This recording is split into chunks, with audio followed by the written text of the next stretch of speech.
तो करें स्टार्ट। लिखिएगा एक छोटा सा अलग से पार्ट जो मैंने छोड़ा था, क्योंकि हमने स्टार्ट किया था प्रीएम्बल से, प्रस्तावना से। तो प्रीएम्बल तक हम पहुंचे कैसे, what is the journey before preamble, और फिर प्रीएम्बल के बाद तुमने पढ़ना स्टार्ट कर ही दिया।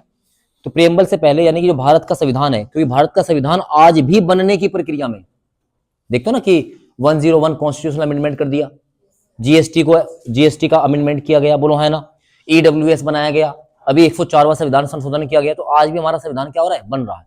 तो उससे पहले की बात करना, तो हेडिंग लाएंगे कॉन्स्टिट्यूशनल डेवलपमेंट, कॉन्स्टिट्यूशनल डेवलपमेंट, संवैधानिक विकास। यहां से अक्सर एक क्वेश्चन देखने को मिल जाता है, संवैधानिक विकास।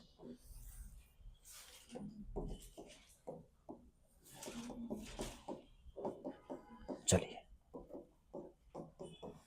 बैटल ऑफ प्लासी और बैटल ऑफ बक्सर के बाद अंग्रेजों के हौसले हो गए थे बुलंद। जब बैटल ऑफ प्लासी हुआ, बक्सर बैटल ऑफ प्लासी 1757, तो हालांकि अंग्रेज उसमें चीटिंग करके जीते, पर जीत तो गए ना। जीत इंपॉर्टेंट होती है, चीटिंग वाली कोई बात नहीं होती। फिर बैटल ऑफ बक्सर ने साफ साफ कर दिया कि भारत में जो शासक हैं वे एकजुट नहीं रह सकते, और कंप्लीट जो हम इन पर शासन कर सकते हैं। तो बैटल ऑफ बक्सर के बाद कंपनी अपना जो रूल है वो चलाना शुरू करती है। और सबसे पहले हमारा जो आता है वो आता है रेगुलेटिंग एक्ट 1773। तो 1773 से कंपनियां रूल्स बनाना शुरू करती है, नियम कायदे कानून बनाना शुरू करती है। और आपने बताया the set of rules is known as the constitution, बोलो है ना, जहां पर नियम होंगे, कानून होंगे, उन्हीं के एक पूरे कॉम्बिनेशन को हम क्या कहते हैं, संविधान कहते हैं, कॉन्स्टिट्यूशन कहते हैं। बोलो बात समझ में आई क्या? तो यहीं पे हम सबसे पहले स्टार्ट करेंगे। लिखिएगा रेगुलेटिंग एक्ट, रेगुलेटिंग एक्ट 1773। हम इसमें उतनी बात करेंगे जहां से एग्जाम में डिस्कस क्वेश्चन डायरेक्टली किए जाते हैं। जो हिंदी है इसमें भी ये लिखा जाएगा रेगुलेटिंग अधिनियम 1773। देखिए,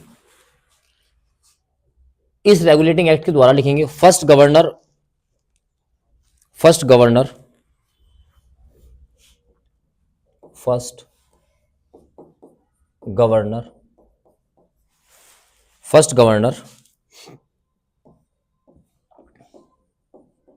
जनरल ऑफ बंगाल।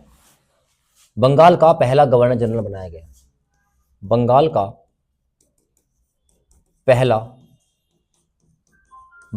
पहला गवर्नर जनरल बनाया गया। नाम भी लिखेंगे वारेन हेस्टिंग, नाम भी लिखिएगा वारेन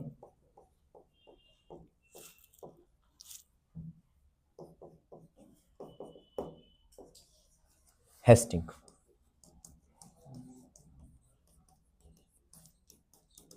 वारेन हेस्टिंग। तो पहला क्वेश्चन आएगा कि बताइए, ये क्वेश्चन आपका हिस्ट्री में भी तब्दील हो गया। बंगाल के पहले गवर्नर जनरल का नाम बताइए। नाम क्या था? Warren Hasting. बनाया किस रेगुलेटिंग एक्ट से गया था? 1773 के द्वारा। यहीं पर फर्स्ट सुप्रीम कोर्ट एस्टेब्लिश किया जाता है, पहला सुप्रीम कोर्ट, और ये किया जाता है कलकत्ता के अंदर। पहला सुप्रीम कोर्ट कलकत्ता के, पहला सुप्रीम कोर्ट बनाया जाता है जिसकी स्थापना कलकत्ता में होती है, जिसकी स्थापना कलकत्ता में होती है। चेयर लेके वहां बैठ जाओ। जिसकी स्थापना कहां पर होती है? कलकत्ता में। और इसके जो चीफ जस्टिस होते हैं, मुख्य न्यायाधीश, उनका नाम होता है Lord Elijah Impey. Lord Elijah Impey, ये क्वेश्चन भी एग्जाम के लिए इंपॉर्टेंट रहेगा। Lord Elijah Impey.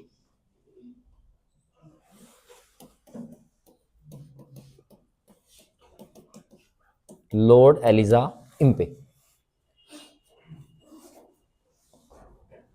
तो क्वेश्चन आएगा, बताइए किस अधिनियम से सुप्रीम कोर्ट की स्थापना होती है? तो एक्ट नंबर 1774। और जो इसका एस्टेब्लिशमेंट है वो किया गया 1774 में।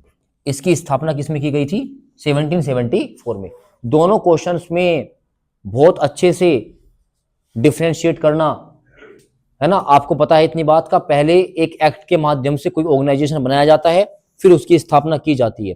तो सुप्रीम कोर्ट की जो स्थापना है, स्थापना की गई थी रेगुलेटिंग एक्ट 1773 से, और जब उसने काम करना शुरू किया, जब उसकी स्थापना की गई वो 1774 में। क्वेश्चन बोर्ड ढंग से पढ़ लीजिएगा।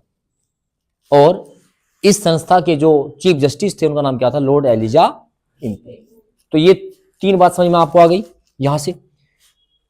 और एक बात और लिख सकते हैं आप यहां पर, अगर लिखना चाहो थोड़ा सा और, जो वॉरेन हेस्टिंग आपने लिखा है, इसकी जो एग्जीक्यूटिव काउंसिल थी, जो वॉरेन हेस्टिंग की एग्जीक्यूटिव काउंसिल, मतलब इसकी मदद करने के लिए जो लोग रखे गए थे, इसको बोलते हैं कार्यकारी परिषद। तो कार्यकारी परिषद में 4 मेंबर्स की नियुक्ति की गई थी। कितने मेंबर्स की नियुक्ति की गई थी? 4 मेंबर्स की नियुक्ति गई थी। 4 सदस्यों की नियुक्ति की गई थी। 4 सदस्यों की नियुक्ति की गई थी। आगे बात समझ में? तो कितने मेंबर्स थे? 4। अगर उसको क्वेश्चन थोड़ा सा डीप पूछना है और बढ़िया पूछना है तो यहां से इसको निकाल सकता है। यहां तक क्लियर हुआ? चलिए अब बात करते हैं नेक्स्ट एक्ट की। लिखिएगा Pitt's India act, PITS, Pitt's India act, Pitt's India अधिनियम 1784। ये ईयर भी आपको ध्यान रखने हैं, 1784। Pitt's India act 1784, 1784। अब यहां पर जो आपकी ईस्ट इंडिया कंपनी थी, मैं पूरा लिखता हूं पहली बार, ईस्ट इंडिया कंपनी, और ईस्ट इंडिया कंपनी को आगे से हम लिखेंगे EIC। तो अभी तक जो कंपनी है east India company, administrative power भी और पॉलिटिकल पावर भी, ये दोनों में हस्तक्षेप कर रही है। मतलब भारत की राजनीति कैसे चलेगी ये भी, और भारत का प्रशासन कैसे चलेगा ये भी।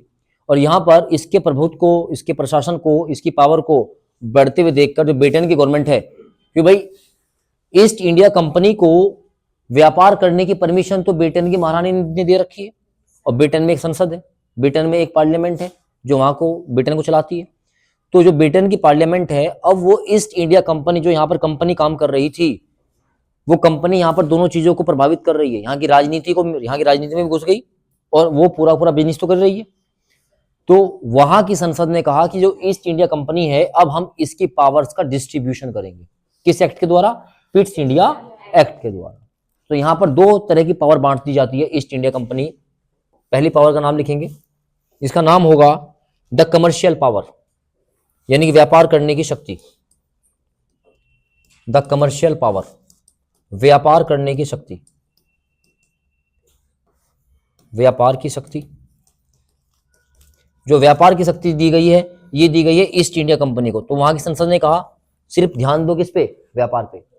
और जो एडमिनिस्ट्रेटिव पावर है, एडमिनिस्ट्रेटिव पावर यानी कि प्रशासनिक शक्ति, प्रशासनिक शक्ति है, ये जो है ट्रांसफर कर दी गई बोर्ड ऑफ कंट्रोल के पास। बोर्ड ऑफ कंट्रोल, एक बोर्ड बनाया गया, बोर्ड ऑफ कंट्रोल बनाया गया, और जो कहां बैठता था? ब्रिटेन में बैठता था।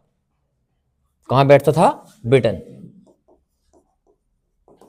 Board of control, Hindi English में सेम है, बोर्ड ऑफ कंट्रोल। तो यानी कि जो एडमिनिस्ट्रेशन का काम है वो कौन देखेगा? जो एक बोर्ड बनाया है वहां की संसद ने। बस ईस्ट इंडिया कंपनी का जो काम रहेगा वो क्या रहेगा? आप अपने सिर्फ किस पे ध्यान दो? बात समझ में आया क्या? क्योंकि अब यहां पर ईस्ट इंडिया कंपनी बहुत तेजी से बढ़ना चाहती है। बात समझ में आया क्या? तो इसलिए यहां पर इन दोनों का बाइफर्केशन किया गया, इनकी पावर्स का। बात समझ में आई? चलिए इसके बाद चले, इतनी बात समझ में आ गई सबको? चलिए, सबको लिखा गया इतना? चलिए, जितनी बात मैंने बताई दोबारा से एक बार देख लेते हैं। भारत में संविधान का विकास हो रहा है, तो विकास जो है वो धीरे धीरे होता है, चीजों की आवश्यकता पड़ेगी, उसके हिसाब से हम आगे बढ़ जाएंगे। तो 1773 में एक एक्ट आता है, रेगुलेटिंग एक्ट 1773 के द्वारा, ब्रिटेन के द्वारा। और इस 73 में 2 काम होते हैं। पहली बात तो जो सेंटर ऑफ पावर है वो बंगाल को बनाया जाता है, और बंगाल में एक बंगाल के गवर्नर की नियुक्ति की जाती है। बंगाल में गवर्नर जनरल की नियुक्ति की जाती है, और पहला गवर्नर जनरल जो बनाया जाता है वो बनाया था वॉरेन हेस्टिंग्स। ठीक है ना?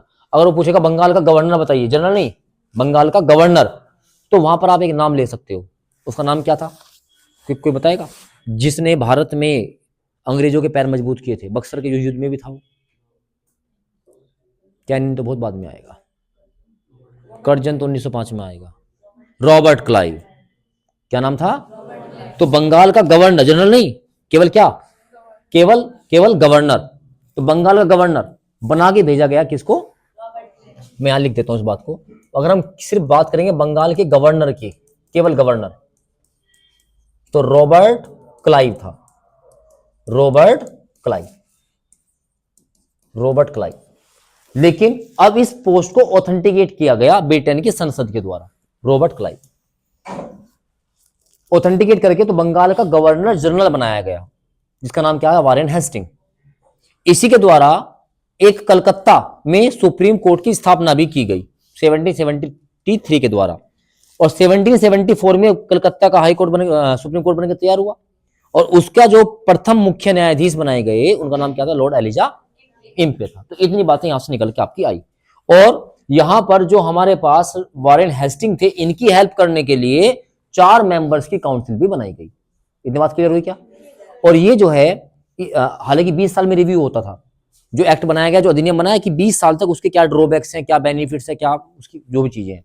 लेकिन 1784 में एक जो कमीशन था वो बनाया गया, जिसका नाम था Pitt's India act.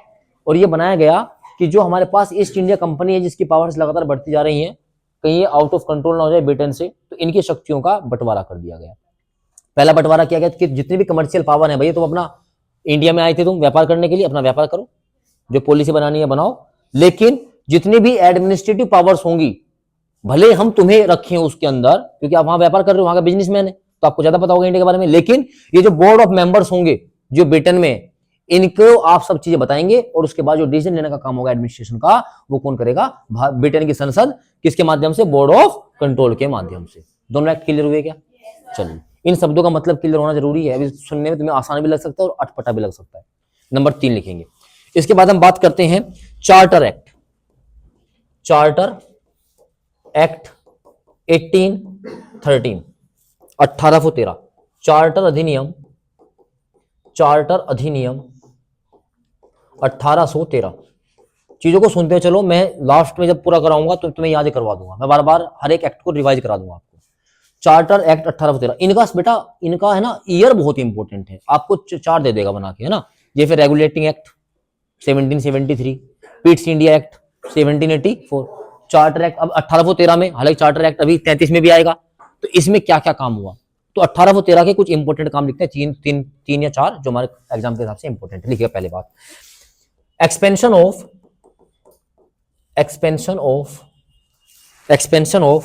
Education, expansion of education in India.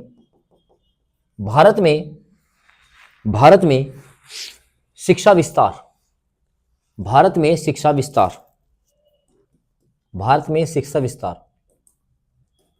1 lakh rupees every year, 1 lakh rupees every year expenditure by British government. Bharat में प्रत्येक वर्ष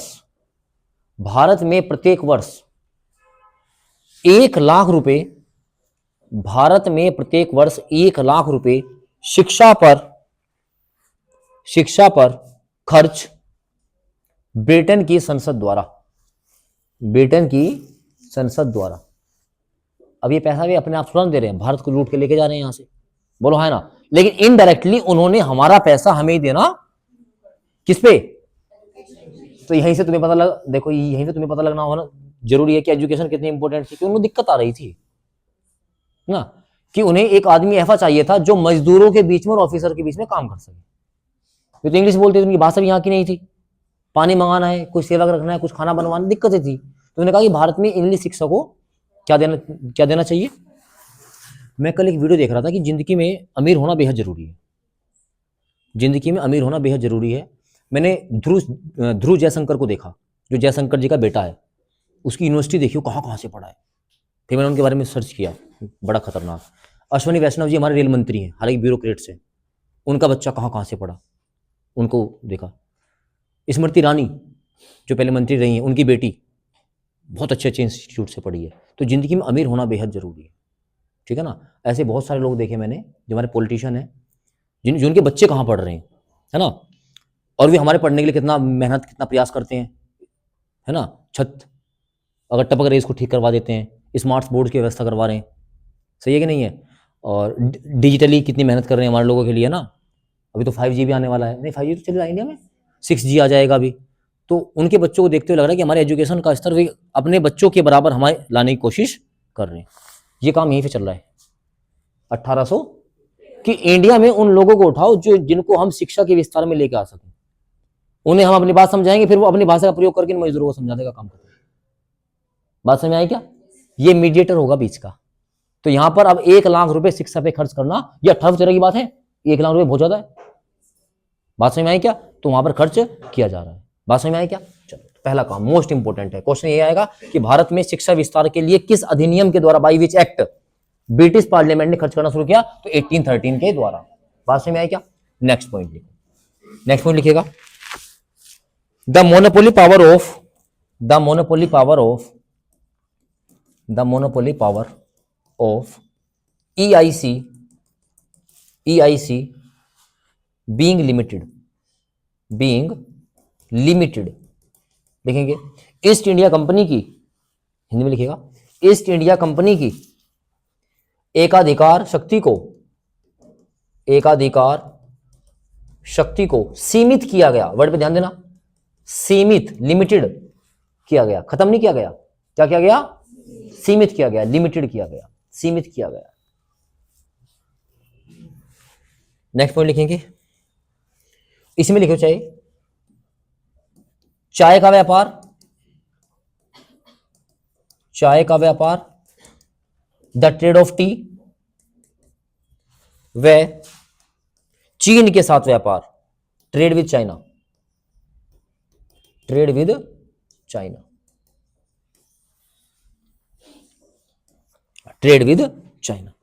मतलब यहां पर जो ब्रिटिश गवर्नमेंट है उसने क्या काम किया कि आपको चाय का व्यापार हम छोड़ रहे हैं। क्या छोड़ रहे हैं। भारत में चाय का व्यापार, और चीन के साथ आप कोई भी व्यापार कीजिए। आपको कॉटन का व्यापार करना है, आपको मसालों का व्यापार करना, कोई भी कीजिए, चीन के लिए आपकी पूरी छूट। लेकिन भारत में सिर्फ और सिर्फ क्या, ये आप व्यापार कर सकते हो। चाय का व्यापार अरबों खरबों रुपए का व्यापार है भारत में आज भी। अगर चाय पीनी सीखनी है तो यूरोप में जाकर सीखो। जो हमें चाय की पत्ती मिलती है ना, ऐसा बताया जाता है जब हम पढ़ते हैं, चाय 13 लाख रुपए प्रति किलो है, जो असम के बागानों, दार्जिलिंग में पैदा होती है और सब एक्सपोर्ट की जाती है, ठीक है ना। वहां पर भी मोनोपोली पावर है कि ये कंपनियां ही इस वैरायटी की चाय उगाएंगी, ठीक है ना। कभी जाके इस चीजों को पढ़ोगे पेपर्स में, तब जाके पता लगेगा इन चीजों का। बाकी हम लोगों तक ये बात नहीं निकल के आएंगी, ठीक है ना। चलिए, तो बस यहां पर ध्यान रखेंगे कि इनको क्या कर दिया गया, लिमिटेड कर दिया गया कि आप जो है भारत में किसका व्यापार करेंगे, चाय का। चीन के साथ व्यापार करो, बाकी चीज हम अपने आप देख लेंगे। तो यानी कि लिमिट कर दिया गया उनको, क्या कर दिया गया, लिमिटेड कर दिया, यानी कि सीमित कर दिया गया। इसके बाद देखेंगे तीसरा इंपोर्टेंट पॉइंट, यहां पर अब जो है जो अंग्रेज हैं वो अपने धर्म का प्रचार कर रहे हैं। लिखेंगे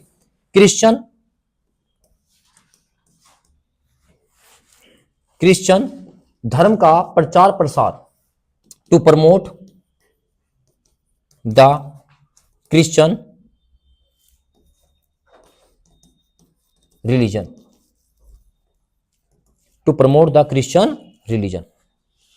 ईसाई धर्म का या क्रिश्चियन धर्म का प्रचार प्रसार। तो यानी कि अब यहां पर धर्म का भी मामला चालू हो गया। अब क्रिश्चियन धर्म को भारत में लाना शुरू। अब देखो कितने सारे यहाँ पे चर्च मिलेंगे आपको।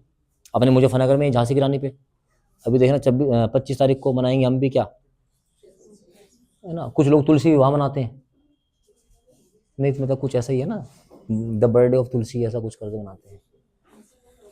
सब वो हो चुका, मतलब कुछ मनता है, कुल मिला के बात हमें नहीं पता। उसको बड़ा दिन बोला जाता है ना। बड़ा दिन क्यों बोला जाता है उसके लिए हमें ज्योग्राफी पढ़नी पड़ेगी। चलो, तो ये बात समझ में आई क्या। आओ 3 काम देखते हैं फटाफट। 1813 सबसे पहले ब्रिटेन सरकार के द्वारा भारत में शिक्षा के व्यापार के लिए 1 लाख रुपए दिए जाएंगे।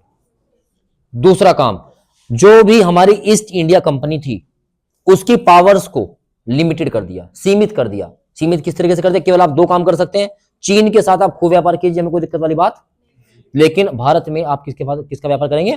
चाय का। तीसरी बात, क्रिश्चियन धर्म का प्रमोट, यानी कि क्रिश्चियन धर्म को प्रमोट करने के लिए 1813 चार्टर एक्ट में क्या कर दिया गया? परमिशन दे दी गई कि आप अपने धर्म का भी प्रचार प्रसार कर सकते हैं। कोई दिक्कत? 20 साल बाद आएगा 1833, क्योंकि हर 20 साल में आएगा चार्टर एक्ट। कुछ इमरजेंसी होगी तो बीच में ब्रिटेन की संसद लेके भेज देगी, वरना कितने साल में आना है? 20 साल में। चलिए अब बात करेंगे 1833, चार्टर एक्ट 1833, इसका नाम भी चार्टर ही है, चार्टर एक्ट 1833, चार्टर अधिनियम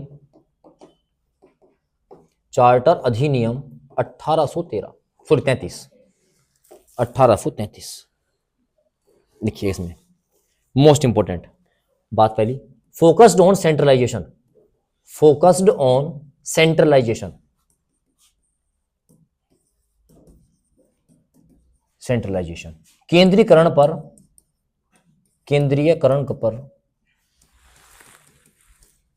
केंद्रित था। मतलब जो पावर्स हैं, चाहे वो गवर्नर्स की पावर है, चाहे किसी की पावर्स है, उनको सेंट्रलाइज करने की कोशिश की जा रही है। यानी एक सेंट्रलाइज, समझ लो जैसे गोला है ना, इसका सेंटर एक होगा, यानी सारी की सारी पावर किस में आ जाएंगी? इसको बोला जाएगा सेंट्रलाइजेशन, समझ रहे क्या? और जब इस पावर को आप क्या करेंगे? डिस्ट्रीब्यूट करना शुरू कर देंगे, तो क्या बोलेगा? डिसेंट्रलाइजेशन, विकेंद्रीकरण। हिंदी में क्या बोलेंगे? भारत की सत्ता में देखेंगे आप तो सत्ता का विकेंद्रीकरण हुआ है गांधी जी के प्रयासों से। आर्टिकल 70 अमेंडमेंट नंबर 73 और 74, जहां पंचायत बनाई गई, ग्राम प्रधान बनाया गया, ब्लॉक पंचायत बनाया गया, जिला पंचायत बनाया गया, बोलो है ना? तो यानी कि जो शक्तियां हैं सब में क्या कर दी? डिस्ट्रीब्यूट कर दी। वरना क्या होता? एक ही आदमी है, मान लो भारत का कोई राष्ट्रपति है, भारत का प्रधानमंत्री, जो कुछ है बस वही है, बाकी कहीं कुछ नहीं रहेगा, तो क्या हो जाता? सेंट्रलाइजेशन ऑफ पावर होगी। बात समझ में आई क्या? और जैसे तुम्हारे पास एमएलए है, विधायक है, उसके पास शक्तियां है कि नहीं है? अरे है ना, तुम्हें अपना कैरेक्टर सर्टिफिकेट बनवाना है, जाकर साइन करेगा, उसका मान्य होगा, तो ये भी तो एक शक्ति है, बोलो सही है कि नहीं है? उसके क्षेत्र की रोड टूटी हुई है तो उसको किसी से परमिशन लेने की कोई आवश्यकता, बताएंगे भाई ये दिक्कत है, उसको एक पैसा दिया जाता है, जाओ आप काम करो। तो ये क्या है? शक्ति का विकेंद्रीकरण। लेकिन यहां पर किस पे फोकस कर रहे हैं? सेंट्रलाइजेशन पे फोकस कर रहे हैं कि जो भी गवर्नर्स बनाए गए हैं तो इन्हीं को फोकस करने के लिए एक नया पद बनाया गया, लिखेंगे मोस्ट इंपोर्टेंट पॉइंट बना के, first governor general of India. मतलब सुनो मेरी बात, 1 मिनट बात, जो गवर्नर जनरल ऑफ बंगाल था उसका पदनाम चेंज करके क्या कर दिया? गवर्नर जनरल ऑफ, पहले इस बात को लिख लेते हैं, गवर्नर जनरल ऑफ बंगाल। भाई इसको जी लिखना शुरू कर देना, गवर्नर जनरल होगा ना, बहुत लंबा हो जाएगा। Governor general of Bengal replaced by governor general of India.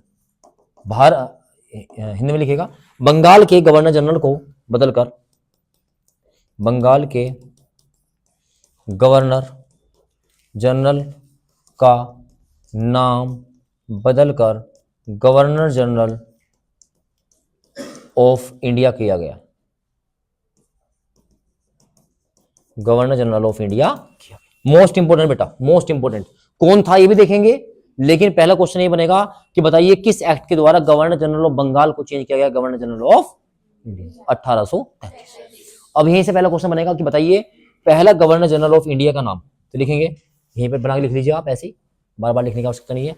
तो first governor general of India, first जीजी ऑफ इंडिया, नाम लिखेंगे Lord William Bentinck, Lord William Bentinck.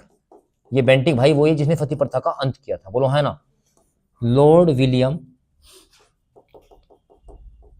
Bentinck, Lord William Bentinck. तो ये आपको ध्यान रखना पड़ेगा, ठीक है? अब एक नाम, भले आपको उसके बारे में नहीं पता हो, लेकिन आपने उसका नाम सुना होगा, लॉर्ड मैकाले। बल्कि प्रधानमंत्री जी ने अभी कहा भी है कि लॉर्ड मैकाले ने इस भारत का मतलब वो कर दिया, ऐसी तैसी कर दी। इंग्लिश अंग्रेजी शिक्षा लेके आया था ना, अभी उसके 100 साल हो गए हैं पूरे, ठीक है ना? तो अभी आएगा वो, उस चीज़ों को मैं बताऊंगा। तो अब अंग्रेजी, भारत में अंग्रेजी का क्या मतलब है बताओ? हिंदी भाषा होनी चाहिए। वो बात अलग है, आप एग्जाम देने जाओगे तो सुप्रीम कोर्ट डिसीजन देगा, तो हाई कोर्ट डिसीजन देगा, तो अच्छे स्कूल होंगे, तो बेकार चीज है, नहीं पढ़नी चाहिए। तुमने मुझे दुखी कर रखा है, एक बार हिंदी एक बार इंग्लिश। भारत के जो सुप्रीम लीडर है मना कर रहे हैं, छोड़ो अंग्रेजी। अभी अमित शाह जी ने कहा, क्या कर रहे हैं? अंग्रेजी कुछ मान, देखो हमने तोड़ दिया ना, गुलामी की मानसिकता तोड़ दिया। आज क्या है? संडे, हाँ ना, संडे छुट्टी की शुरुआत भी अंग्रेजों ने की थी, खत्म कर दी, इंस्पायर्ड बाय मोदी जी। नहीं रहना है, अपने भारत को आगे बढ़ाने के लिए आत्मशक्ति के साथ आगे बढ़ना पड़ेगा। तो मैंने एक छोटा सा प्रयास किया है। तुम्हें कैसा लग रहा है आज संडे दिन पढ़ता हुआ, है ना? और हमने एक छुट्टी कब रखी है? अब गुरु का दिन, गुरु भी रेस्ट करेगा, सब खुश। सही है कि नहीं है? तो आपको भी एक एक स्टेप उठाना पड़ेगा। खैर, यहाँ पे देखो लॉर्ड मैकाले की बात कर रहे थे। जो अब सबसे बड़ी बात है कि 1833 में, क्योंकि 20 साल हो चुके हैं, 1 लाख रुपए आ रहा है एजुकेशन के लिए, उसको आगे बढ़ाने के लिए उसमें क्या क्या मेरिट्स, क्या क्या डिमेरिट्स हैं। तो लॉर्ड मैकाले को काउंसिल में, जो हमारे 4 मेंबर थे ना, उसमें से एक मेंबर ऐड किया जा रहा है लॉर्ड मैकाले को, कि भाई तू शिक्षा पे ही काम करेगा। एक कमेटी बनाई जाएगी, लॉर्ड मैकाले कमेटी। बात समझ में आई क्या? तो ये इंपॉर्टेंट बात है। तो यहाँ पे लिखिएगा, यहाँ पे लिखिएगा एग्जीक्यूटिव काउंसिल में लॉर्ड मैकाले को ऐड किया गया। सेम लैंग्वेज में लिख लो, एग्जीक्यूटिव काउंसिल में लॉर्ड मैकाले को जोड़ा गया, ऐड किया गया, लॉर्ड मैकाले को ऐड किया गया।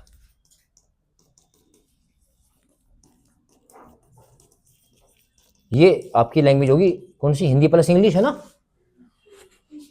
हाँ, इंग्लिश जो भी कुछ हो गया। तो वैसे क्या होगा, कार्यकारी परिषद में लॉर्ड मैकाले को जोड़ा गया, है ना? Lord Macaulay is added in the executive council. इतनी बात समझ में आई क्या? Most most most important point लिखेंगे नेक्स्ट बना के, ये क्वेश्चन एग्जाम में पूछा ही जाना है। ईस्ट इंडिया कंपनी की मोनोपोली पावर,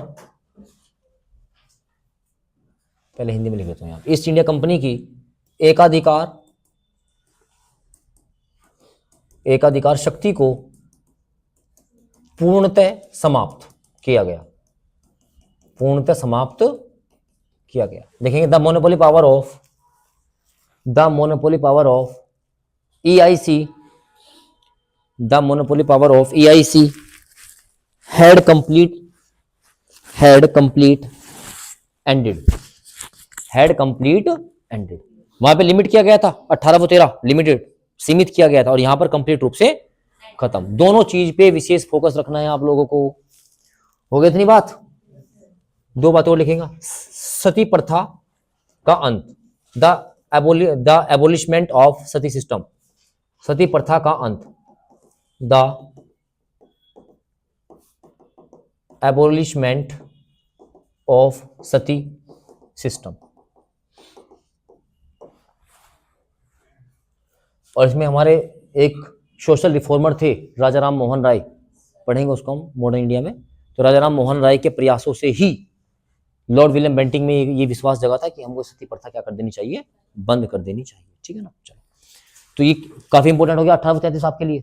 यहाँ से क्वेश्चन बहुत ज्यादा बनेंगे। लॉर्ड मैकाले आ रहा है, उसके साथ साथ भारत का पहला गवर्नर जनरल बन रहा है लॉर्ड विलियम बेंटिक के रूप में, बोलो है ना? इसके साथ साथ ईस्ट इंडिया कंपनी को कंप्लीटली उसकी मोनोपोली पावर को क्या कर दिया गया, एंड कर दिया गया। ये बात आपको ध्यान रखनी है। चलिए, अब ये कब आया था? 33 में आया था, 33 में आया था ना। चलो आगे बढ़ते हैं। अब 20 साल बाद कब आएगा? लिखेंगे चार्टर एक्ट 1850। लॉर्ड डलहौजी आ गया यहाँ पे इस टाइम। कौन है यहाँ पर? इन नामों को सुनते हुए चलो, थोड़ी आदत सी पड़ जाएगी, समझ रहे क्या? तो 1833 का टाइम किसका है? लॉर्ड विलियम बेंटिक का। बीच में कौन है हमें कोई मतलब नहीं है अभी फिलहाल, पढ़ेंगे इसको जब हम पढ़ेंगे मॉडर्न इंडिया में। और ये जो टाइम चल रहा है किसका चल रहा है? लॉर्ड डलहौजी। ये वही डलहौजी है जिसने ट्रेन नहीं चलाई, जिसने भारत को बर्बाद कर दिया था। सही है ना? डॉक्ट्रिन ऑफ लैप्स, एक नियम बनाया, जिसके अपना कोई पुत्र नहीं है या ऐसे कोई राज्य जो ब्रिटिश ने बनाए हैं, तो उसमें आप कोई भी अपना दत्तक पुत्र यानी सक्सेसर नहीं रख सकते। ठीक है ना? और ऐसे करके इसने भारत में 8-10 जो रियासत थी उनको अपने अधीन कर दिया। झांसी भी उसमें से एक थी। लक्ष्मीबाई की जो आपने कहानियां सुनी होंगी। ठीक है, चलो इसमें करते हैं पहली बात। इसमें क्या किया गया? इसमें एक मिनी पार्लियामेंट बनाई गई। देखेंगे पहले इसमें पॉइंट बना के, सेंट्रल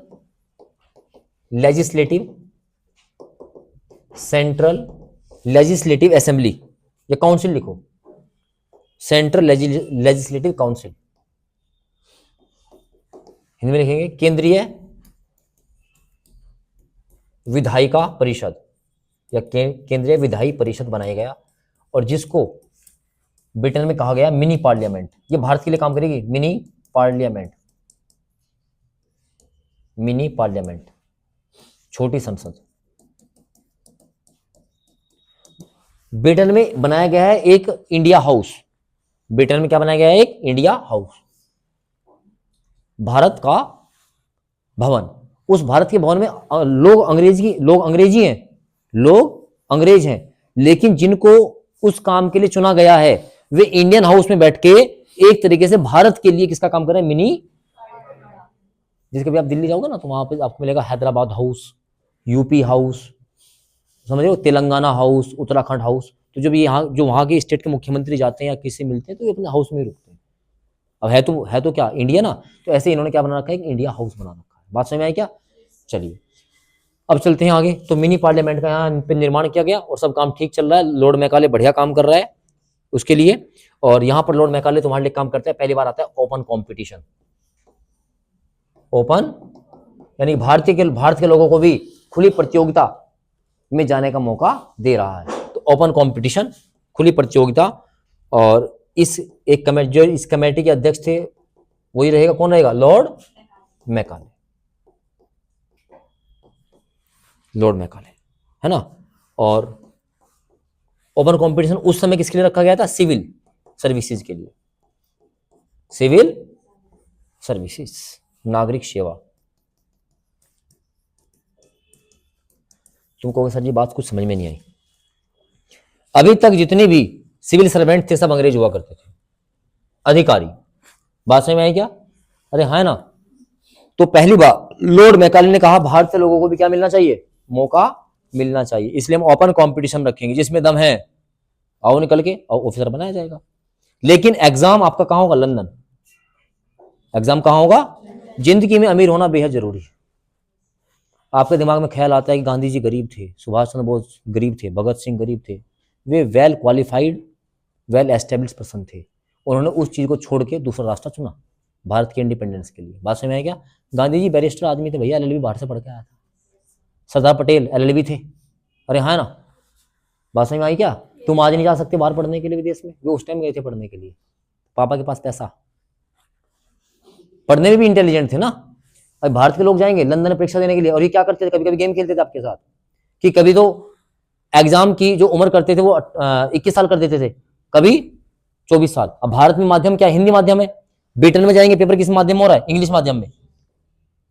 आज के परिप्रेक्ष्य में आईएएस का पेपर है ये समझ लो बस क्या है ये। और उस स्थिति में भी भारत के लोग वहां जाकर आईएएस का एग्जाम करके क्रैक करके आ रहे हैं। सत्येंद्र नाथ आ रहे हैं, सत्येंद्र नाथ टैगोर आ रहे हैं, सुभाष चंद्र बोस आ रहा है। ऐसे बहुत सारे लोग हैं जो उस time ICS, Indian civil services, ICS बोला जाता था, जिसको आप क्या बोलते हो? आईएएस बोल देते हो। बात समझ में आई क्या? तो इन्होंने यहाँ पर ओपन कंपटीशन की जो नींव रखी वो किसने रखी?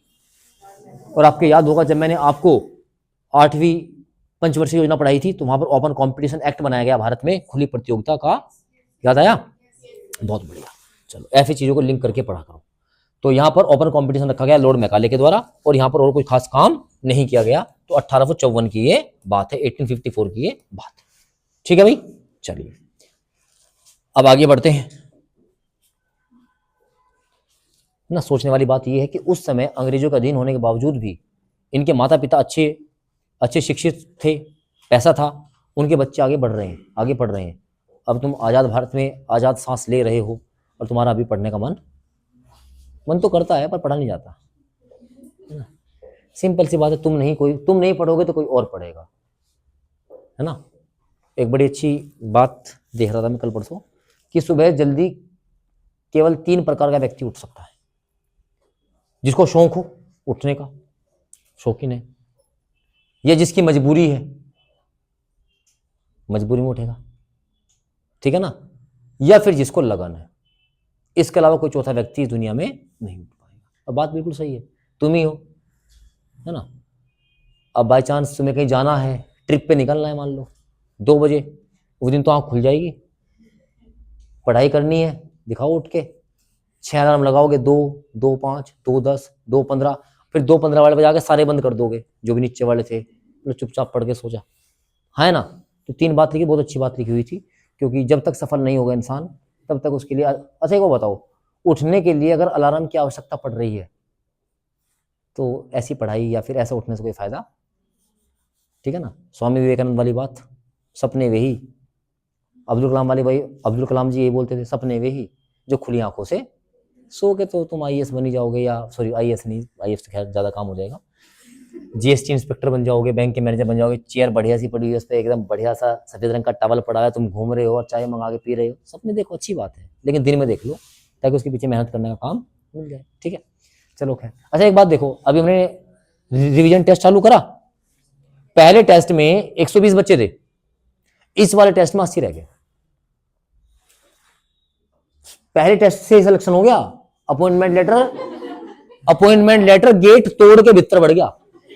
उन्होंने बेचारों ने गेट बंद कर रखे थे, बाहर मेन गेट बंद कर रखा, फिर अपने कमरे का गेट बंद कर रखा, पहला गेट तोड़ा, अपॉइंटमेंट लेटर आई, कहाँ है वो, मैं आ रहा हूं, फिर दूसरा गेट तोड़ा और फिर उसके जाकर चिपक गया, बोला ले तेरा अपॉइंटमेंट लेटर ये रहा बेटा। सिलेक्शन ऐसे ही तो होगा बेटा, सिलेक्शन तो ऐसे ही तो होगा या नहीं होगा, तो इसलिए सिलेक्शन तो हो ही जाना है एक दिन, आ जाओ, वरना प्लेसमेंट तो हो ही जाएगा आप लोगों को। चलो कहाँ थे हम, हाँ बिल्कुल, अब लिखेंगे, अब यहां पे तुम्हारे दिमाग में क्वेश्चन आना चाहिए, लिखेंगे काउंसिल, काउंसिल, काउंसिल क्या पहले लिखो, गवर्नमेंट ऑफ इंडिया एक्ट लिखो, काउंसिल नहीं, government of India act, government of India act 1858, Bharat सरकार अधिनियम 1858। पता नहीं मैं भी लीक से हट जाता हूँ, फिर कहीं घुस जाते हैं, 5-4 मिनट ऐसे चली जाती है, तुम्हारी शक्ल देख के याद आ जाती हैं चीज़ें मुझे, और कुछ नहीं है। मैं चाहता हूँ कि भाई अगर 15-20 पढ़ने वाले हैं तो 15-20 की संख्या को 30-40 में तब्दील करा जाए, मेरी तरफ से जो एफर्ट्स हो सकते हैं मैं उनको लगाने की कोशिश करता हूँ, और कोई बात नहीं। दिमाग में तो आया होगा, अभी तो आया ही था एक्ट, चार्टर चल रहा था, भाई ने किसको प्यार कर दिया, आ गया इंडिया वर्ड, कितने साल हुए थे, केवल 4 साल में 1857 की क्रांति हो गई, और क्रांति के तुरंत बाद लगा बोले तो मामला गड़बड़ हो गया, भारत लोगों को पहले खुश करो, चार्टर वार्टर हटाओ, नाम लिख दो भारत सरकार अधिनियम, ये नाम से खुश हो जाएंगे कि देखो हमारे लिए कुछ आ गया, भारत वर्ड आते ही खुश हो गए। आज भी लोग बहुत खुश हो जाते हैं, फलानी जगह का नाम बदल दिया, खुशी की लहर दौड़ गई, ढोल बजते हैं, मिठाई बांटते हैं, चलो अपनी अपनी भावनाएं हैं, सबकी बात है, बोलो है ना। चलो इसके बाद 1858 में अब एक्चुअल में पूरा पूरा जो ट्रांसफर ऑफ पावर्स है वो महारानी अपने हाथों में ले रही है, विक्टोरिया, पूरी पूरी पावर ट्रांसफर का हो रही है महारानी के, अब यानी कि भारत का संचालन करने वाली है महारानी। चलो बात समझ में आई क्या। तो जब भी हम पढ़ते हैं तो दो रूल पढ़ते हैं, एक कंपनी रूल पढ़ते हैं 1773 से लगाकर 1858 तक, और जैसे 1857 की क्रांति होती है तो अब 1858 से लगाकर 1947 तक चलेगा हमारा क्या, विक्टोरिया या महारानी का शासनकाल। बात समझ में आ गई, द क्राउन रूल बोला जाता है उसको, तो यहीं पर अब काम हो रहा है। चलिए लिखिएगा इसमें, गवर्नमेंट ऑफ इंडिया एक्ट 1858 में ईस्ट इंडिया कंपनी का समापन,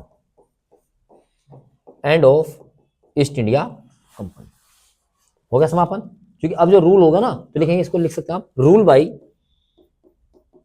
British crown, British crown, British महारानी द्वारा शासन, ब्रिटिश महारानी द्वारा शासन।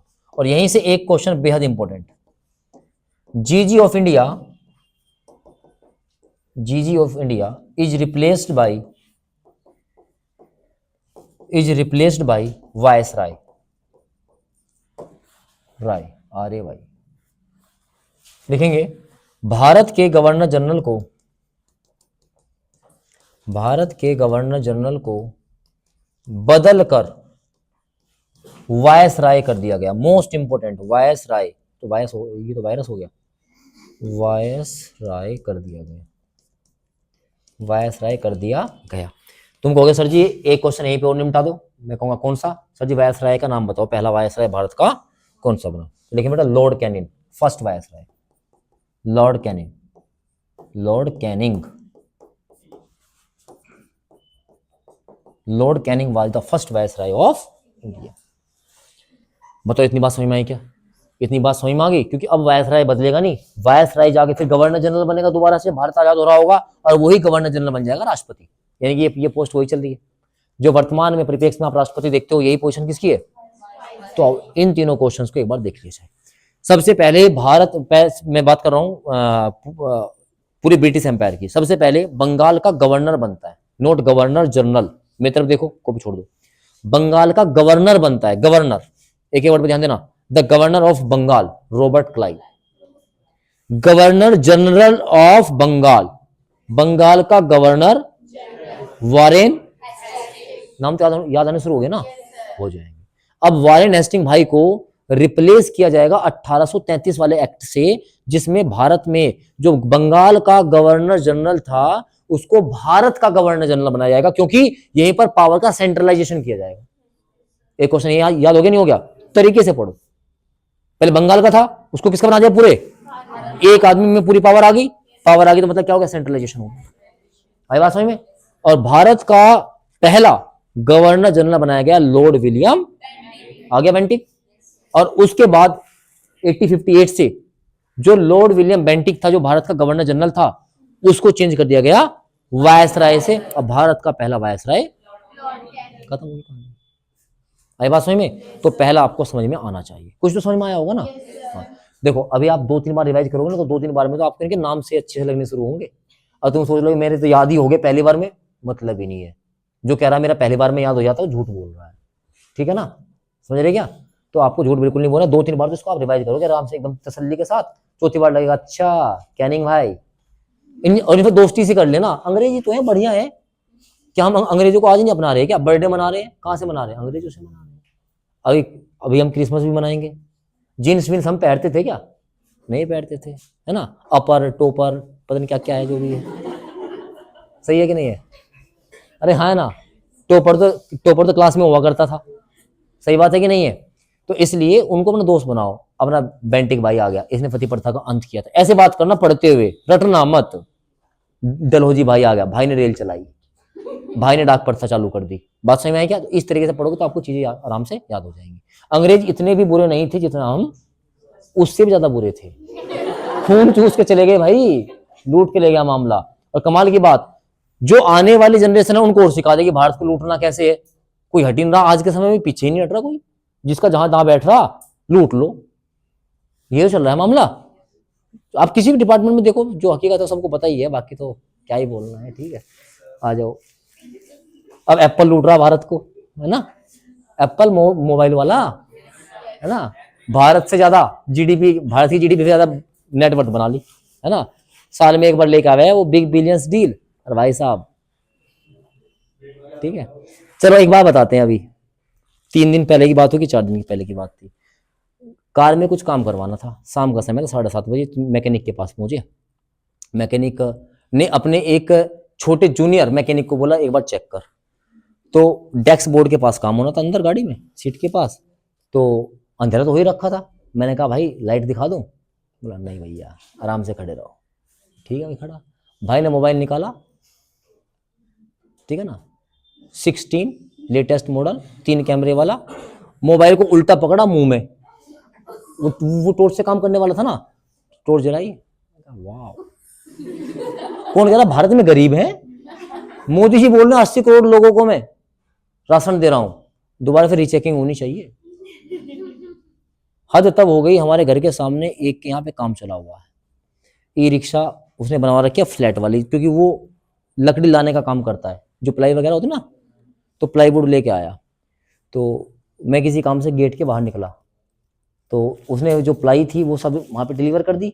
फोन निकाला, प्रो, बोला पहुंच गई जी यहाँ पे, उन्होंने कहा ठीक है। ई रिक्शा, वो उसमें आवाज तो आती नहीं, ऐठा और टाइफून की गति से आ गया। गरीब है नहीं है, अरे हाँ ना। इसलिए भारत के यूथ का बेड़ा गर्क करने के लिए, ठीक है, उनको नहीं, एप्पल नहीं, मतलब एप्पल तो एक, मतलब वो एक्चुअली पता है, भारत में आप 90% लोगों से पूछो एप्पल क्यों रखते हो, नहीं पता उन्हें, बस रखना शौक, फोटो बढ़िया है, एग्जैक्टली ये भी, कैमरा अच्छा है ना, तो बस सब चीजें हैं। और इकोनॉमी ये कहती है कि आपको जिस चीज की जरूरत है आप सिर्फ वही सामान लें, बाकी अपने आप नेटवर्थ को क्रिएट करें, अपनी नेटवर्थ बनाएं। इकोनॉमी ये कहती है, समझ रहे क्या? चलो खैर, अब हम अंग्रेजों की अंग्रेजों को हमने पीछे छोड़ दिया, ब्रिटेन की अर्थव्यवस्था हमारे से, और अगर सारा पैसा आ जाए तो अमेरिका क्या चीज है? क्या कहता था अमेरिका? नहीं, हकीकत में कुछ नहीं है अमेरिका भाई। जितने हमारे यहाँ से करप्शन खत्म हो जाएगा ना, हालांकि मोदी जी बहुत प्रयास कर रहे हैं, योगी जी बहुत प्रयास कर रहे हैं कि करप्शन खत्म हो जाए, अब वो यार धीरे धीरे टाइम लगेगा। आ जाओ आगे बढ़ते हैं। वायसराय आ गया, चलो लिखो अब Indian council act, Indian council act 1861। उस समय भारत को शांत करना था, शांत कर दिया। अब अपनी असली चीज लेके आएंगे अंग्रेज, ठीक है ना? तो भारत परिषद अधिनियम, हिंदी में क्या बोलेंगे? भारत परिषद अधिनियम 1861, ठीक है ना? तो सबसे पहले यहां पर बनाया गया portfolio system. Portfolio system, portfolio system मतलब जो आप ये आजकल देखते हो ना, ये कैबिनेट मिनिस्टर है, फलाना मिनिस्टर दिख रहे हैं ना, इसको पोर्टफोलियो बोला जाता है। यानी कि जो विभाग होते हैं, है ना, कि बताइए जैसे अभी बिहार में इलेक्शन हुए कि नीतीश कुमार जी का पोर्टफोलियो क्या रहेगा, तो पोर्टफोलियो मतलब उनके पास कौन सा विभाग रहेगा, डिपार्टमेंट कौन सा रहेगा। तो ये यहां से स्टार्ट करता है, कैबिनेट सिस्टम यहां से स्टार्ट होता है। मंत्री 3 प्रकार के होते हैं ना, बोला है ना, कैबिनेट, स्टेट कैबिनेट, और फिर स्टेट मिनिस्टर इंडिपेंडेंट। बताया था मैंने? बहुत बढ़िया बताया तो भी ठीक, नहीं बताया तो भी ठीक। आ जाओ। इसके बाद एक ऑर्डिनेंस पावर दे दी गई, ऑर्डिनेंस पावर, अध्यादेश शक्ति। और ये अध्यादेश शक्ति दी गई है किसको? वायसराय को। तुमने पढ़ लिया अध्यादेश शक्ति? आर्टिकल 123 राष्ट्रपति के पास है, यहीं से उठा रखी है कि जो भी अध्यादेश पारित करेगा वही कानून बन जाएगा। तो यहां ये पावर दे दी गई वायसराय को ऑर्डिनेंस बनाने की। किसी भी अगर कानून की जरूरत है तो वो बना सकता है, ऑर्डिनेंस दे सकता है, वो कानून की तरह ही क्या करेगा? काम करेगा। बोलो बात समझ में आई क्या? चलिए, और इसमें आप क्या लिख सकते हैं? बस दो बातें यहां पर चेंज आपकी हो गई है। चलिए आगे लिखेंगे, हालांकि इसमें कुछ है नहीं पर इंपॉर्टेंट एक बात आ जाती है, लिखेंगे 1892 Indian council act, Indian council act 1892, Bharat परिषद अधिनियम, भारत परिषद अधिनियम 1892। देखिए पहली बात, discussion on budget by Indians.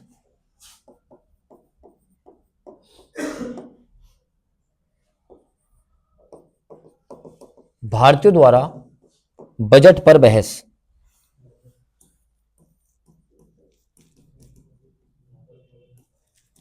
Question पूछे जा सकते थे, टू आस्क द क्वेश्चंस। यानी कि जो भारतीय लोग हैं जो काउंसिल में हैं, अब वो जब बजट पेश कर रहे हैं ब्रिटेन के लोग भारत के लिए, अब उनको क्वेश्चन पूछने की परमिशन, वरना जो वहां से बजट आया वो बजट आके काम खत्म हुआ।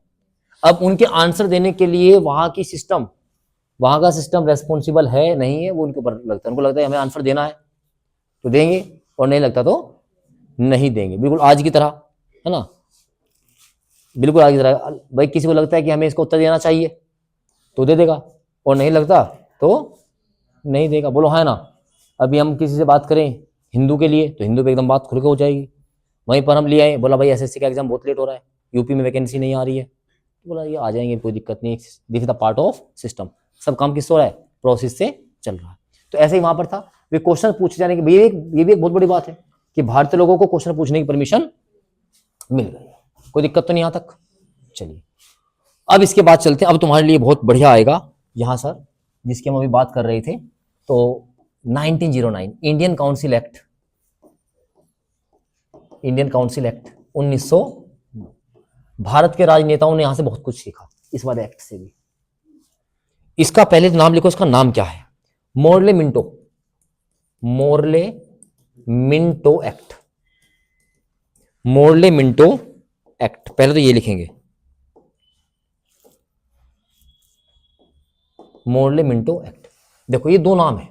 अभी एक्चुअल में यहां पर जो भारत का वायसराय है उसका नाम है मिंटो, क्या नाम है, और जो उसका सेक्रेटरी है, सचिव, दो पद होते हैं ना, तो उसका सचिव कौन है, मोर्ले, उसका नाम क्या होगा, मोर्ले मिंटो। तो मोर्ले मिंटो अधिनियम कहा जाता है 1900, इसका दूसरा नाम क्या है, मोर्ले मिंटो एक्ट। क्वेश्चन आएगा कि सामने कि किस अधिनियम को मोर्ले मिंटो एक्ट कहा जाता है, 1909। बस ऐसे टेंशन मत लो, दो ही आएंगे, एक चेम्सफोर्ड वाला आएगा 1919 और एक मोर्ले मिंटो 1909। इनके नाम अक्सर पूछे जाते हैं क्योंकि फेमस है, इन्होंने कुछ काम किया। आइए तो 1905 की 1909 की बात करें, इससे पहले भी लॉर्ड कर्जन पहुंच गया। थोड़ी सी कहानी बता देता हूं। बंगाल का विभाजन किया गया, बंगाल जानते होंगे, वेस्ट बंगाल का नाम सुना होगा तुमने, जो भारत के पास है, उसका नाम वेस्ट बंगाल क्यों रखा, बंगाल क्यों रखा, क्योंकि बंगाल पहले एक था। बंगाल के दो हिस्से हुए, बंगाल के कितने हिस्से हुए, दो हिस्से। ये हिस्सा कौन सा होता है, ये हिस्सा कौन सा होता है, ये भारत के पास रह गया, ये बन गया बांग्लादेश। हालांकि पहले क्या था, ईस्ट, बोल बात समझ में आई क्या। और इसका पूर्ण रूप से विभाजन किया गया था सांप्रदायिकता के आधार पर, कि यहां पर मुस्लिम ज्यादा हैं, इधर हिंदू ज्यादा, उस हिसाब से इनको सपने दिखाए गए। तुम्हारे ही नेता बनेंगे, तुम्हारा ही पार्टिसिपेशन बढ़ेगा, करो इस काम को, 5-4 लोग तैयार करे, हो जाते हैं। और इसका काम कर दिया लॉर्ड कर्जन ने। अंग्रेजों को समझ में आ गया, बोला मामला बिल्कुल ठीक चल रहा है, क्योंकि यहाँ पर 1887, 1884, 1885 में कांग्रेस बन के तैयार हो चुकी है, वो धीरे धीरे आगे बढ़ रही है भारत की स्वतंत्रता को लेकर। उसमें मुसलमान भी जुड़ रहे हैं, सिख भी जुड़ रहे हैं, सब लोग आ रहे हैं। मुसलमानों का दिमाग खराब हो यार, तो दिक्कत हो जाएगी यार, सारे इकट्ठे चल रहे हैं, कुछ तो करो, ये काम करो। तो लॉर्ड कर्जन ने बंगाल को पकड़ा, यहाँ से 5-7-10 मुसलमान उठाए, बुलाओ, तुम क्या कर रहे हो यार, जितनी सीटें आ रही हैं ये सब ले जाते हैं, तुम्हें कुछ मिलता नहीं है, ये तुम बनो नेता। और इस तरह से यहाँ पर ईस्ट पाकिस्तान का निर्माण कर दिया गया, यानी कि पार्टीशन ऑफ बंगाल कर दिया गया 1905 में। उस चीज को आके बेहतरीन तरीके से काम किसने कर दिया, मिंटो भाई ने। बट ऐसा मतलब तुमको वोट डालने का अधिकार भी मिलेगा अलग से, ठीक है ना। तो सबसे ज्यादा क्या, जो सांप्रदायिकता है, सांप्रदायिकता जो सबसे ज्यादा थी, जो कम्युनिज्म था भैया, सबसे ज्यादा सांप्रदायिकता को बढ़ावा किसने दिया, सबसे ज्यादा बढ़ावा मिला मोर्ले मिंटो एक्ट से। क्यों मिला, इस बात को लिखो आप। जो आपका जितनी भी संप्रदाय, मतलब समझो ना, दो संप्रदाय अलग अलग हो जाएंगे और वो अपने संप्रदाय के बारे में सोचना शुरू करेंगे, तो क्या बनेगा, सांप्रदायिकता बनेगा। सांप्रदायिकता को बढ़ावा जबरदस्त मिला गया। क्यों मिला गया, क्योंकि यहां पर सेपरेट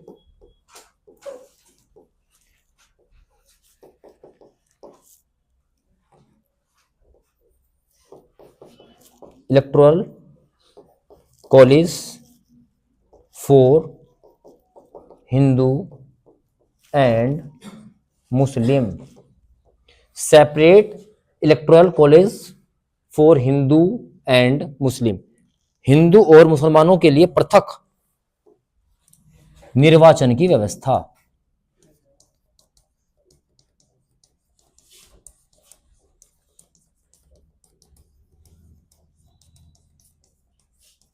और इलेक्टोरल कॉलेज आप पढ़ चुके हो, बोलो है ना। अब इसका थोड़ा सा मैं मतलब बता देता हूं, उसका मतलब क्या है। अभी टेंशन मत लो, अभी तो ये हिंदू मुस्लिम चल रहा है, अभी ये सिखों को भी देंगे सेपरेट इलेक्शन कॉलेज, समझ रहे क्या, सबको अलग अलग करेंगे। भारत के नेताओं ने बहुत कुछ सीखा इससे। सिर्फ एक व्यक्ति ऐसे रहे हैं जो मुझे बहुत पसंद है, हमारे देश के यशस्वी प्रधानमंत्री जी, सबका साथ, वे कभी कोई भेदभाव नहीं करते। इस चीज को डाउन करने का काम किसने किया, हमारे प्रधानमंत्री। बात समझ में आई। चलिए, तो यहां पर क्या है कहानी, मान लो मैं मुस्लिम हूं, तो यहां पर अगर मैंने अपना फॉर्म भरा है और यहां पर कैंडिडेट कौन है, मुस्लिम है, और तुम हिंदू हो, तुम मेरे मोहल्ले में रह रहे हो, आसान भाषा में, तो तुम वोट डाल लेंगे। तुम वोट डालने के ही नहीं, केवल अगर कैंडिडेट मुस्लिम है तो वोट भी कौन डालेगा, ये था सेपरेट इलेक्टोरल कॉलेज, पृथक निर्वाचन। और जब वहां पर वोट ही नहीं डलेगी, तो जरूर थोड़ा ना, क्या पता वो कैंडिडेट बहुत अच्छा हो। अभी देखो ना न्यूयॉर्क में क्या हुआ, मुस्लिम कैंडिडेट न्यूयॉर्क का मेयर बना अमेरिका में जाके, तुमने पढ़ा नहीं उसको। और कल तो कल या परसों वो ट्रम्प ने बुला रखा था, क्योंकि अभी जितने मेयर्स हैं ना सबके साथ, उसका नाम मुझे ध्यान नहीं आ रहा है, मुमतानी करके शायद है, मुमतानी, तो वो, हाँ, तो उसको, वो ट्रम्प को तानाशाह बोलता था कि ये बहुत बड़ा तानाशाह है। तो कल प्रेस ने उससे पूछा, क्योंकि वहां पे प्रेस की थोड़ी स्वतंत्रता है अभी, वो पूछ लेते हैं क्वेश्चन ऐसे ही, क्या तुम अब भी ट्रम्प को, और ट्रम्प वहीं बैठा, को तानाशाह कहोगे? तो ट्रम्प हंस के कह रहा है, बोला नहीं कोई बात नहीं, कहते, बोला यस बिल्कुल कहूंगा। उसे पता है कहने का ये कहेगा, देखो अमेरिका का राष्ट्रपति ट्रम्प उसके साथ खड़ा है, वो मेयर बना है जहां पर हिंदू मुस्लिम, हिंदू भी वहां पे हैं, मुस्लिम भी है, सबसे ज्यादा वहां पे क्रिश्चियंस है उस पूरी कम्युनिटी में, और वो इंडिविजुअल मेयर बन के आया। तो ये पूरे विश्व के लिए एक बहुत बड़ा मतलब सरप्राइज है, जैसे बिहार सरप्राइज हुआ ऐसे वहां भी सरप्राइज हुआ, ठीक है। तो वहां पर तो ये सब काम हो रहा है। तो यहां पर अब बताओ, तो कोई व्यक्ति मुस्लिम ही खड़ा है और मुस्लिम उसको वोट दे रहा है, हिंदू वहां जब किए तो हिंदू वोट नहीं दे पा रहा है, तो कहीं ना कहीं यहाँ से बीच बोने शुरू हो गया क्या सांप्रदायिकता के? है ना, हिंदू है और वहां पे मुस्लिम है, तो मुस्लिम वोट नहीं दे रहा है हिंदू कैंडिडेट को, बोलो है ना, तो हीन भावना आनी शुरू हो गई क्या? अरे बोलो ना, तो वही काम यहाँ पर हो रहा है। तो ये बहुत शानदार चीज लेकर आया मिंटो भाई कि भाई हम क्या करेंगे, आप लोगों को पृथक निर्वाचन अधिकार दे रहे हैं, मुस्लिम ही कैंडिडेट होगा, जिस एरिया में, तो वहीं पर मुस्लिम लोग क्या डालेंगे, तुम ही जीतोगे, काम खत्म हो गया। हिंदू है तो हिंदू के साथ चलेगा। तो इसने बहुत बढ़िया काम किया सांप्रदायिकता को बढ़ावा देने के लिए। एक एक वर्ड का मतलब समझ में आ गया। चलो इसके बाद फिर क्या हुआ आगे देखो। और यहां पर अब सबसे पहले जो इनकी एग्जीक्यूटिव काउंसिल थी ना, जो हम बार बार पढ़ रहे हैं, एग्जीक्यूटिव काउंसिल, कार्यकारी परिषद, कार्यकारी परिषद, कार्यकारी परिषद, इसमें भारत का एक व्यक्ति जोड़ा गया जिसका नाम था सत्येंद्र नाथ, जो पहले आईसीएस थे। किसको जोड़ा गया? सत्येंद्र प्रसाद सिन्हा, सत्येंद्र प्रसाद सिन्हा को जोड़ा गया।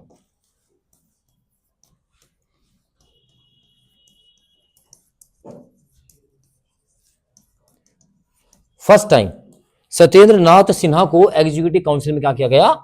जोड़ा गया। यानी एक मेंबर अब एग्जीक्यूटिव काउंसिल में है, क्योंकि भारत को कॉन्फिडेंस में लेने की बात चल रही है। देखो तुम्हारे एक व्यक्ति हमारे साथ है ना, जैसे हर सरकार काम करती है, जैसे अभी वो हुआ ना जब किसान आंदोलन हुआ, तो जो गवर्नमेंट थी उसने कोशिश की, देखो बहुत सारे किसान नेता हमारे साथ भी है ना। अभी राहुल गांधी लोकतंत्र को बर्बाद करने की पूरी कोशिश कर रहा है, वोट चोरी पता नहीं क्या क्या कर रहा है। तो भारत के ऐसे 272 बुद्धिजीवी आए, पता नहीं कहां छिपे हुए थे अब तक, वे अब निकल के आए। उन्होंने राहुल गांधी को पत्र लिखा। राहुल गांधी क्या एक विपक्ष का नेता तो है ना, अब लोकतंत्र की धज्जियां उड़ा रहे हैं। प्रधानमंत्री को बोलो 2 मिनट में अंदर कर देंगे उसको उठा के, अभी अंदर किया भी था, उसको बंगला सब खाली करा दिया था उसका। वो आदमी पत्र किसको लिख रहे हैं? राहुल गांधी को, कि लोकतंत्र को बर्बाद मत कर। वे 272 बहुत बड़े खतरनाक, मतलब बहुत IRS, IFS जो रिटायर्ड ऑफिसर्स हैं, कुछ तो में चीफ जस्टिस भी रहे हैं, सब इतनी चिंता उनको है। लेकिन एक बात और निकल के आई, उसमें से ज्यादातर तो ऐसे हैं जो खुद CBI के रडार पे हैं। किसी पे 500 करोड़, 500 बीघा की जमीन, किसी पे 500 करोड़ का भ्रष्टाचार, किसी पे कुछ। हमने बताओ भाई ये कैसी बात हो सकती है? तो आदमी को बदनाम करने की पूर्ण रूप से कोशिश की जा रही है इस देश में। समझ में बात आ रही है क्या? तो इसलिए आप लोगों को इन चीजों से क्या करना है? बचना है। बच जाओगे तुम तो बचे हुए, तुम तो पढ़ाई से बचे हुए हो, ये तो कुछ है ही नहीं।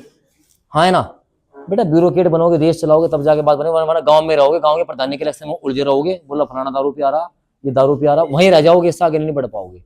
वो लेगा मजा, उसके बच्चे लेंगे मजे, वो पढ़ने में ठीक होगा, अपने बच्चे को